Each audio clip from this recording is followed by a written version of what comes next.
नमस्कार और बहुत बहुत स्वागत है आपका सीएनबीसी आवाज पर। आप देख रहे हैं property Guru presented by signature global और आपके साथ मैं हूं आपका होस्ट विपिन भट्ट लेकर हाजिर है एक बार फिर आपका मनपसंद शो जो कई सालों से लगातार आपके लिए रियल एस्टेट की हर उस सवाल का जवाब देने की कोशिश करता आ रहा है जो आपके मन में रहता है, चाहे घर खरीदने की बात हो, बेचने की बात हो, कमर्शियल इन्वेस्टमेंट हो या फिर जमीन खरीदनी हो या रियल एस्टेट से जुड़ा कोई और मसला हो। हमारी कोशिश यही रहती है कि हम आपकी मदद कर सकें। तो चलिए आज भी यही कोशिश रहने वाली है। आज के हमारे मेहमान हैं आशीष महाजन साहब, को फाउंडर प्रॉप स्टोरी। सर बहुत बहुत स्वागत है आपका प्रॉपर्टी गुरु में, और दर्शकों को उम्मीद रहेगी आपके सवालों के जवाब की, और साथ ही थोड़ा जानना भी चाहेंगे कि इस समय प्रॉपर्टी बाजार में हम just exactly in the mid of the festive season खड़े हुए हैं। अब तक सब कुछ अच्छा है। आप थोड़ा फॉरवर्ड लुकिंग आपसे पूछना चाहूंगा कि ये जो फेस्टिव सीजन है, क्या तैयारी है डेवलपर्स की, किस तरह के ऑफर्स है बाजार में और किस तरह का रिस्पॉन्स होम बायर की तरफ से अगर कोई मिलना शुरू हुआ है उस तरीके से, तो आपके नॉलेज में हो तो हमें जरूर शेयर कीजिए। जी विपिन जी, मेरा ये मानना है कि ये फेस्टिव सीजन ऑलमोस्ट सभी इंडस्ट्रीज के लिए काफी अच्छा रहेगा। जो कुछ सेक्टर्स पीछे भी रह गए थे इन द कोविड वेव्स, वो भी आगे बढ़ेंगे। आप किसी भी चीज की डिमांड देख लीजिए, चाहे वो ट्रैवल टूरिज्म है, रियल एस्टेट है, ऑटोमोबाइल्स है, डिमांड काफी हाई है। लेकिन कॉन्ट्रेरी सिग्नल्स जो वेस्टर्न इकोनॉमीज में इमर्ज कर रहे हैं, आपकी इकोनॉमीज को स्लो करने की कोशिश, डिमांड को स्लो करने की कोशिश की जा रही है, उसका इम्पैक्ट इमिडिएटली इंडिया में आता दिख नहीं रहा है। बट फिर भी क्या होता है ना, कोई भी चीज किसी भी एसेट क्लास में हमें पता है कि एक स्ट्रेट अप मूव नहीं हो सकता, तो उसको रोकने की कोशिश करी जा रही है। बिकॉज नहीं तो जो प्राइसेस हैं वो काफी तेजी से रन अप हो गए और अफोर्डेबिलिटी हिट होती है। पर अभी तक जो सिग्नल्स हैं उसके हिसाब से डिमांड, हाउसिंग की डिमांड काफी स्ट्रांग है, कमर्शियल की भी डिमांड काफी अच्छी है। और अगर मैं सिटी स्पेसिफिक बात करूं तो जैसे बेंगलोर एक सिटी है जहाँ पे बहुत सारे लॉन्चेस प्लान्ड है, पर वो लॉन्च नहीं है, तो कम लॉन्चेस के कारण डिमांड सेटिस्फाई भी नहीं हो पा रही। गुड़गांव में मैंने आजकल में ही सुना कि एक काफी प्रेस्टिजियस प्रोजेक्ट लॉन्च हुआ और डे वन पे ही कह रहे हैं कि फुली सब्सक्राइब हो गया, एंड प्रॉपर्टी स्टार्ट होती है 6 या 7 करोड़ रुपए से।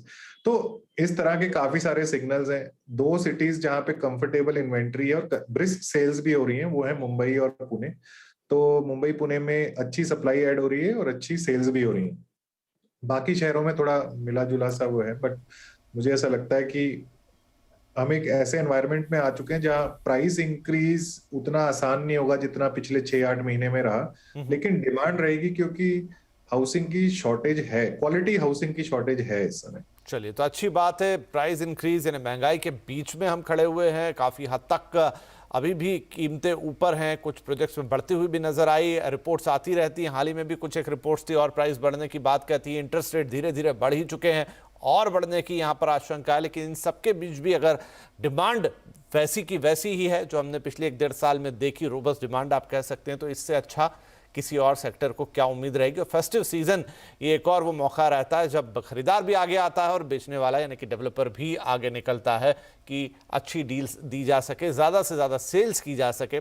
नंबर्स हम आने वाले महीनों में देख ही लेंगे, लेकिन कुल मिला के अभी तो चीज़ें अच्छी लग रही हैं, तो अच्छी ही बात है। और इसमें आगे हम जैसे जैसे सवाल जवाब लेंगे थोड़ी चीज़ें और बातचीत करते जाएंगे। तो चलिए सवाल जवाब के सिलसिले को शुरू कर देते हैं। अनुराग मेहरोत्रा हमारे साथ जुड़ गए हैं, द्वारका नई दिल्ली से कॉल कर रहे हैं। अनुराग साहब बहुत स्वागत है आपका प्रॉपर्टी गुरु में, बताइए क्या पूछना चाहेंगे। Thank you, sir. And I really want to congratulate CNBC Awas team. I think it's a great show, which gives a lot of good advices and insights to so many people actually. And आपके experts के through actually it makes a lot of comfortable decision making for a lot of users like me. Okay, so I really watch your show regularly and it's a great show. बहुत शुक्रिया अनुराग साहब आपकी इस हौसला अफजाई के लिए, और ये हमें और बेहतर काम करने के लिए प्रेरित करता है। बताइए हम क्या मदद करें आज आपकी। तो मेरे को actually what I am trying to ask here is like see मैं द्वारका सेक्टर 3 में रह रहा हूँ अभी, और मैं ये सेक्टर 9, सेक्टर 7 या सेक्टर 10 या 12 की तरफ मैं आई एम लुकिंग फॉर 3 और 3+ BHK apartment, okay, a flat. ठीक है, so ready to move in. Okay, Right, and मेरा बजट रहेगा 1.25 to 1.4 के लगभग. And the only thing is like I'm looking nearby sector 9, okay, and which will be easy commute to Gurgaon, so which is near to my office also. Sector 9 reason because my kids are studying in sector 9 school, and so it will be easy for both family point of view as well as from office point of view. Right. तो sector 9 पर आप ज़्यादा comfortable रहेंगे अपनी family और तमाम दूसरे factors को देखते हुए। 1.5 करोड़ तक का बजट आप रखते हैं तो ज़रूर हम यहाँ पर अपने एक्सपर्ट से राय लेते हैं। आशीष जी आज हमारे साथ हैं। तो आशीष जी, सबसे पहले तो बधाई, और ये दर्शकों का ही फीडबैक रहता है कि आप आते हैं, आप जैसे लोग आते हैं, एक्सपर्ट्स आते हैं शो पर और उससे उन्हें फ़ायदा होता है, तो ये आप इसके लिए बधाई के पात्र हैं। और इनका सवाल अनुराग साहब का कि बाकी आपने सुना ही, हाँ बस एक पॉइंट जो मुझे लग रहा है ये रेडी पोजीशन चाहते हैं वो आप ही बताएंगे, और बाकी जो भी इनके सवाल हैं सेक्टर 9 और तमाम 7, 10, 12 तक भी इनके लिए काम चल जाएगा। जी विपिन जी, सैडली मतलब इनका सवाल काफी अच्छा है, क्योंकि द्वारका एक दिल्ली का एड्रेस प्रोवाइड करता है, लेकिन द्वारका गुड़गांव से सटा हुआ है। द्वारका के अंदर नई डेवलपमेंट्स ना के बराबर हैं। जो भी डेवलपमेंट्स है वो पुरानी हाउसिंग ग्रुप हाउसिंग सोसाइटीज हैं, डीडीए के कुछ फ्लैट्स हैं। तो हमारे पास इस तरह के कुछ ऐसे रिकमेंडेशन होगा नहीं, क्योंकि ये तो ऑलमोस्ट सैचुरेटेड मार्केट है। इनको रेट जो मिलेगा 9-10 हजार, 12,000, 13,000 रुपए पर स्क्वायर फीट सेल एरिया पे इनको मिल सकता है अगर ये रीसेल में ढूंढने जाएंगे। इसलिए जो दिल्ली में रहता है वो इतनी आसानी से गुड़गांव की तरफ नहीं मूव करता है। लेकिन करंट फीडबैक यही है और मार्केट का ट्रेंड भी यही है, क्योंकि दिल्ली काफी ज्यादा कंजेस्टेड हो चुका है, फैमिलीज बड़ी हो रही हैं, एक्सपैंड हो रही हैं, उनको थोड़ा ज्यादा एरिया चाहिए, इसीलिए वो गुड़गांव की तरफ आते हैं।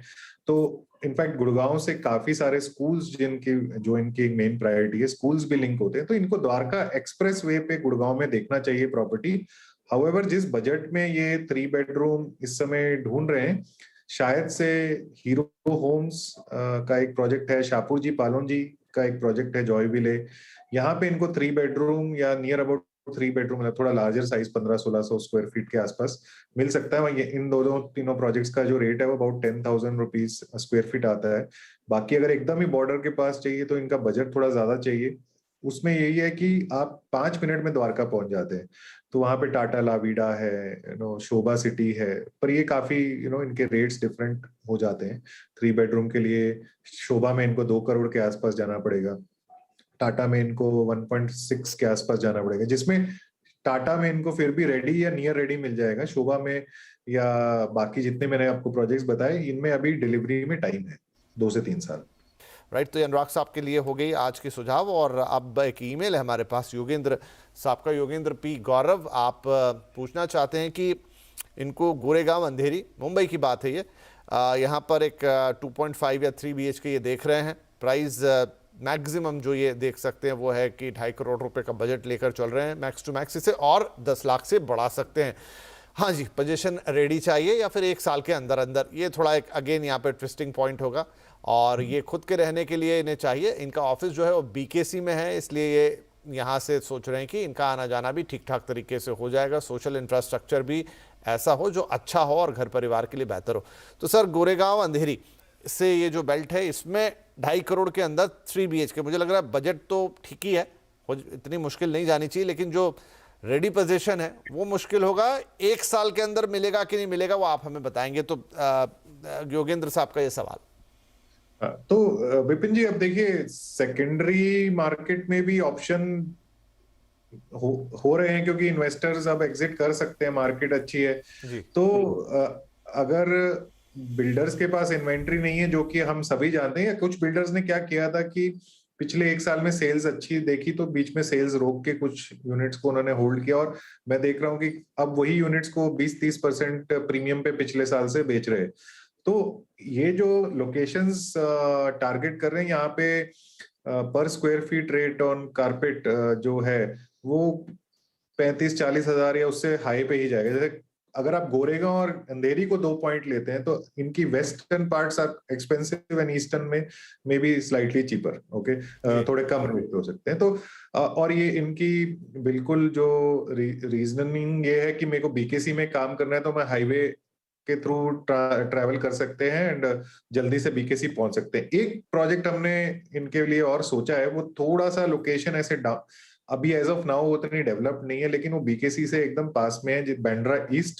बांद्रा ईस्ट में थोड़ा सा, बिकॉज वहाँ स्लम्स और ये सब है, but over time 5-8 years 10 years का अगर व्यू लेंगे तो होपफुली ये एरियाज भी बांद्रा वेस्ट जैसे दिखने लगेंगे या नियर अबाउट। तो वहां पे शाहपुर जी पालोन जी का एक प्रोजेक्ट है, BKC28, एक स्लम रीडेवलपमेंट प्रोजेक्ट है ये।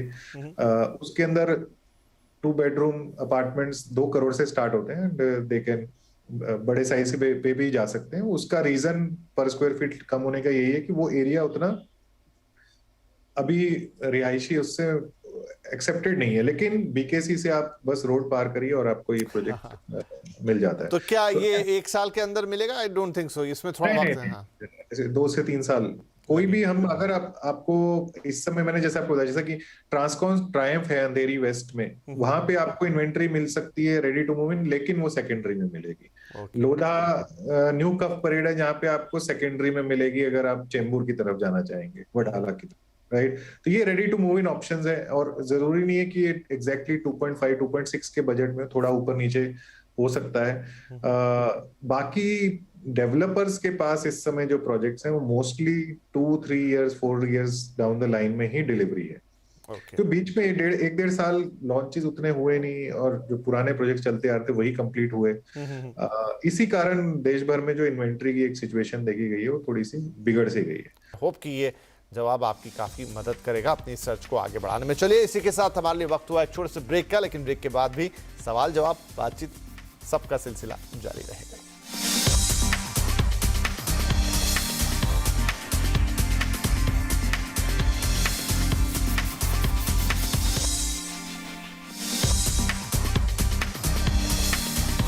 Welcome back. आप देख रहे हैं प्रॉपर्टी गुरु और हम दे रहे हैं आपके सवालों के जवाब। आशिक महाजन साहब हमारे साथ बने हुए हैं, आज के हमारे प्रॉपर्टी एक्सपर्ट। तो चलिए सवाल जवाब के सिलसिले को आगे बढ़ाते हैं। अब एक और ईमेल, लगता है आज हमारा ईमेल स्पेशल होने वाला है। तो सत्येंद्र साहब ने हमें भेजा है और ये मामला है नवी मुंबई के लिए। आप पूछना चाहते हैं, पर्टिकुलर प्रोजेक्ट आपने देखा है, इसका नाम है ऑरम क्यू, घनसोली नवी मुंबई में, और यहाँ पर 2 BHK आप देख रहे हैं। 638 का कारपेट एरिया आपको मिल रहा है। आजकल तो रेरा में कारपेट ही आता है। प्राइस जो आ रहा है इसका 1,65,00,000 से 1,70,00,000 के पास जा रहा है। पोजीशन रेडी है, बहुत ही अच्छी बात है। अब आप जानना चाहते हैं कि भाई कैसा है ये प्रोजेक्ट, हर तरीके से कैसी ग्रोथ, कैसा अप्रिसिएशन, फ्यूचर अप्रिसिएशन, ये सब कैसा रहने वाला है। तो सर यहाँ तो काफ़ी मामला सॉर्टेड है। इन्होंने ऑलरेडी एक प्रोजेक्ट को जीरो डाउन किया हुआ है, Aurum Q Ghansoli Navi Mumbai, 2 BHK 638 का कारपेट, 170 तक का इसका भाव रेडी भी है, अच्छा भी है, लेकिन ग्रोथ फ्यूचर प्रोस्पेक्ट इसके कैसे हैं ये जानना चाहते हैं। तो पहली बात, ऑरम क्यू जो है कंपनी है, ऑरम वेंचर्स, जो काफी सारी इन्वेस्टमेंट्स करते हैं डिफरेंट सेक्टर्स में, और इन्होंने रियल एस्टेट में कमर्शियल और रेजिडेंशियल दोनों में ही डिलीवरीज करी हैं इन मुंबई। और ये जो प्रोजेक्ट है ऑरम क्यू, बिकॉज इसकी जो लोकेशन है और एमिनिटीज जो ये ऑफर कर रहे हैं वो काफी डिफरेंट है कि रेगुलर प्रोजेक्ट से, जो मुंबई में ज्यादातर प्रोजेक्ट्स में इतना एमिनिटीज फोकस नहीं रहता है। तो ये अपनी लोकेशन पे काफी प्रीमियम प्रोजेक्ट ही माना जा रहा है, और इसका एटलीस्ट जो वहाँ का लोकेशन का जो एरिया है, लोकेशन का जो एवरेज रेट है उससे 15-20% हायर पे ही है ये प्रोजेक्ट। और because ready to move in है तो आप इसके काफी सारी जांच पड़ताल कर सकते हैं। हर फ्लैट, जिस फ्लैट पे आपकी पसंद है, आप उसको जाके इवेलुएट कर सकते हैं कि सब कुछ अच्छे से किया है डेवलपर ने कि नहीं। पर जो हमारी जो समझ आई डेवलपर को लेके कि काफी हाई एंड प्रोडक्ट्स किए हैं इन्होंने। अब जो लोकेशन है नवी मुंबई में, घनसोली, आयरोली, ये सब जो लोकेशंस हैं, नवाशी, ये काफी आईटी फोकस्ड भी हैं, और यहाँ पे काफी बड़े आईटी पार्क्स हैं। इनफैक्ट ये जो पर्टिकुलर प्रोजेक्ट है ये रिलायंस की फैसिलिटी के काफी क्लोज है, तो लोकेशन वाइज काफी कंफर्टेबल है, और ऐसी एक एरिया में जो जिसके भाव बढ़ रहे हैं पिछले कुछ सालों से। तो मेरे हिसाब से पोटेंशियल जो है एप्रिसिएशन का वो डेफिनेटली है। काफी लोग अब मुंबई कोर से अब थोड़ा पीछे और थोड़ा दूर लेने लगे हैं प्रॉपर्टीज। इसी कारण नवी मुंबई की भी जो एप्रिसिएशन हुई है वो कंपेरेबल टू काफी सारे सेंट्रल मुंबई और वेस्टर्न सबर्ब्स के आसपास के रेट्स हो गए हैं यहाँ पे। उसके अलावा ये जो लोकेशंस हैं ये थाने के भी काफी पास पड़ती हैं, तो उसका भी इम्पैक्ट काफी पड़ता है। जी, तो चलिए बढ़िया है, अच्छे प्रॉस्पेक्ट लग रहे हैं यहाँ पर आशीष जी को, और बाकी सारे फैक्टर्स उन्होंने डिस्क्राइब कर दिए कि क्यों वो ऐसा सोच रहे हैं। तो आई होप कि आप इसमें बने रहिए, बढ़िया है। आपको ये अच्छा आपने खोज की है अपनी प्रॉपर्टी की, और आगे चल के ये आपको ज़रूर फ़ायदा देगी। चलिए अब ऐसे ही कुछ एक और ईमेल हमारे पास है। जयश्री कुलकर्णी हमें पुणे से भेजी, ऑलरेडी इन्वेस्ट कर चुकी हैं। जो प्रोजेक्ट था वो था स्टारगेज फेज़ 1 कोलते पाटिल का। लोकेशन इसकी रही बावधान पुणे की। 3 BHK आपने लिया 1229 कारपेट का, करीब 1 करोड़ से ज़्यादा का ये घर रहा। पोजीशन आपको 2019 में मिल चुका है। अब आशीष जी अभी हमसे जो बात कर रहे थे कि बहुत सारे ऐसे इन्वेस्टर हैं जो इस समय निकलना चाहते हैं, तो ये उस कैटेगरी का सवाल है। आशीष जी अब ये सलाह चाहती हैं कि तुरंत इसको बेच दें, आज हो गए इनको 3 साल इसमें, या फिर अभी 2-3 साल 4 साल इसे और होल्ड करें तो थोड़ा और बेहतर इसमें रिटर्न आता हुआ दिखाई देगा? कोल्टे पाटिल का जो स्टारगेज प्रोडक्ट है वो उनके हायर सेगमेंट के अंडर डेवलप किया गया है। ये उसको 24K बोलते हैं। 24K मतलब 24 कैरेट। सो उनके जो प्रोजेक्ट्स थोड़े हायर एंड पे डेवलप किए जाते हैं वो उस स्कीम के अंदर आते हैं। ये one of the popular projects of Pune west है, और मुझे नहीं लगता है कि अभी एक अच्छा समय डेफिनेटली है। बेच के इनको अच्छी वैल्यू मिलेगी, मे बी अराउंड 1.4-1.5 करोड़, जो कि ऑलमोस्ट 50% गेन हो गया जब से इन्होंने इन्वेस्ट किया। पर क्योंकि ये प्रोडक्ट रेडी है और आने वाले सालों में कुछ और इसके टावर्स रेडी हो जाएंगे, यहाँ की रिहाइश बढ़ रही है, वेस्ट पुणे की मार्केट एनीवेज हाई एंड पे ही मतलब हायर एंड पे ही मानी जाती है, तो इनको 1-2 सालों के अंदर और एप्रिसिएशन मिलने के चांस है। बाकी ये तो डिपेंड करता है कि उस पैसे कैसे क्या करना चाहते हैं, कि अपने यूज में लाना चाहते हैं, आगे फर्दर इन्वेस्ट करना चाहते हैं। क्योंकि ये जो प्रोडक्ट बावधान में है, इसकी जो एक्सेस है वो काफी सारे बड़े आईटी पार्क्स हिंजेवाड़ी के, बानेर वगैरह के यहाँ पे कनेक्टेड है। प्लस जो पुणे का एक बहुत पुराना और रिनाउंड एरिया माना जाता है कोथरूड, उसके भी काफी पास है। तो काफी सोशल और इकोनॉमिक इंफ्रास्ट्रक्चर के बीच में ये प्रोडक्ट बना हुआ है, और एक हाई एंड प्रोडक्ट ही माना जाता है। तो मेरे हिसाब से अगर ये रिटेन करेंगे तो इनको बेटर रहेगा।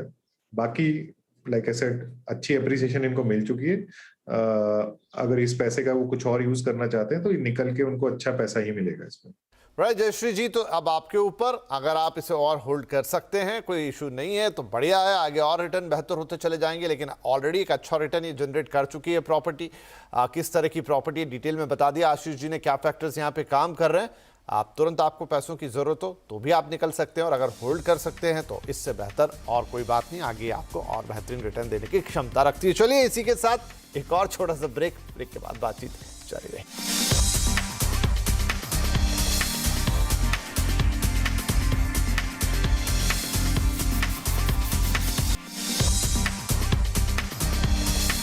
Welcome back. आप देख रहे हैं प्रॉपर्टी गुरु, और हम दे रहे हैं आपके सवालों के जवाब। आशीष महाजन साहब हमारे साथ हैं प्रॉप स्टोरी के, और सवाल जवाब के सिलसिले को और आगे बढ़ा देते हैं। जैसा हमने कहा तो हमारा मेल स्पेशल ही हो गया, तो लीजिए एक और मेल अनिल राणा साहब का। ये पूछना चाहते हैं प्रोजेक्ट अंसल हाईलैंड पार्क, जिसका location Dwarka expressway, NCR, size 2 BHK, 1361 का कारपेट एरिया, और जो भाव है वो करीब 4,500 से थोड़ा ज़्यादा पर स्क्वायर फीट का। 5 साल पहले आपने इन्वेस्ट किया, पोजीशन अभी तक मिला नहीं है। अब सवाल ये बन रहा है कि क्या और इंतज़ार करें, होल्ड करें, या फिर निकल जाए। जी हाँ, ऐसे भी कुछ प्रोजेक्ट्स होते हैं जहाँ पे इस तरह के सवाल आते हैं। ज़रूर इसके लिए पूछते हैं हम अपने एक्सपर्ट से कि क्या सलाह देंगे वो। आशीष जी, क्या करना चाहिए? 5 साल तो हो गए, इंतज़ार करते करते थोड़ा और इंतज़ार करेंगे तो इंतज़ार का फल मीठा, या फिर निकल जाने में बेहतरी? विपिन जी, ये प्रोजेक्ट जो है ये वन ऑफ डिलेड प्रोजेक्ट्स हैं। लास्ट ईयर इसमें स्वामी फंड ने लास्ट माइल फंडिंग भी करी है, पर अभी तक साइट पे जाके आपको ऐसा कुछ कॉन्फिडेंस मिलेगा नहीं कि ये प्रोजेक्ट जल्दी डिलीवरी पर आएगा। और ये अंसल हाउसिंग की तरफ से, अंसल हाउसिंग 2 अंसल्स के बीच में बेटर ग्रुप था, पर ये प्रोजेक्ट डेफिनेटली ना तो इसमें कोई सेल इस समय कोई एनकरेजिंग सेल हो रही होगी, और इसका रीसेल होना तो बहुत ही मुश्किल है। इन्होंने लिखा है कि मेरा एवरेज प्राइस 4500 रुपए के आसपास है, जो कि अगर मैं एरिया के ऊपर जाऊं तो एरिया का भाव बढ़ चुका है। एरिया का भाव 7-8 हजार, 9 हजार, कुछ प्रोजेक्ट्स हैं जो 10-11 हजार पे भी। लेकिन क्योंकि प्रोजेक्ट के साथ एक सिग्निफिकेंट डिले एसोसिएटेड है, तो इस प्रोजेक्ट का रेट करना इस समय रेट मार्केट में लाना बहुत मुश्किल है। तो ऐसे प्रोजेक्ट में तो यही है कि मतलब अगर आई एम श्योर ये कुछ लिटिगेशन वगैरह परस्यू कर रहे होंगे या डेवलपर की तरफ से इनको कुछ सेटलमेंट मिली होगी, तो वो चीज इनको जारी रखनी चाहिए, क्योंकि अभी इन नियर फ्यूचर हमें तो ऐसा नहीं लगता कि ये प्रोजेक्ट डिलीवरी पे आ रहा है अगले 1 साल में। अगर कोई सिग्निफिकेंट चेंज हुआ है in the last few months तो honestly I will be not be aware. जी, थोड़ा दुर्भाग्यपूर्ण रहता है जब भी ऐसे सवाल आते हैं, क्योंकि इसमें कोई क्लैरिटी होती नहीं है। स्वामी फंड आप कह रहे हैं मिल चुका है, उसके बावजूद भी यहाँ कोई खास उम्मीद दिखाई नहीं दे रही। अब आगे पीछे आगे कुआं पीछे खाई जैसी स्थिति बन जाती है। तो चलिए, यहाँ अनिल जी के अपने विवेक पर हम छोड़ते हैं कि उन्हें क्या करना है। बाकी पिक्चर आपने क्लियर कर दी है सर, बहुत शुक्रिया अनिल जी, और तमाम हमारे दूसरे दर्शकों के आज सवालों के जवाब देने के लिए, और एक इनसाइट भी आपने दिया रियल एस्टेट मार्केट पर, उसके लिए भी बहुत शुक्रिया। और आपसे फिर जल्दी मुलाकात होगी। तो और त्योहारों का पर्व है, तो आपको भी त्योहारों की बहुत बहुत शुभकामनाएं। तो चलिए, इसी के साथ वक्त हो गया है कि हम आपसे इजाज़त लें। CNBC आवाज़ पर प्रॉपर्टी गुरु हर हफ्ते आता है आपके लिए ये शो लेकर, और आपसे निवेदन भी यही कि आप हमें अपने जवाब, अपने सवाल, अपनी शंकाएं, अपने कोई भी चीज़ हो रियल एस्टेट से जुड़ी हुई, वो हमें pg@moneycontrol.com पर भेजना ना भूलें। सिर्फ अपना फ़ोन नंबर रखें, बाकी सब हम पर छोड़ें। हम आपकी हर तरह के सवाल की ईमानदार कोशिश के साथ जवाब देने की कोशिश करेंगे, ताकि आपको डिसीजन मेकिंग में आसानी हो। तो इस हफ्ते के लिए इतना ही। अपना ध्यान रखिए, त्योहारों का वक्त है, एंजॉय कीजिए। नमस्कार।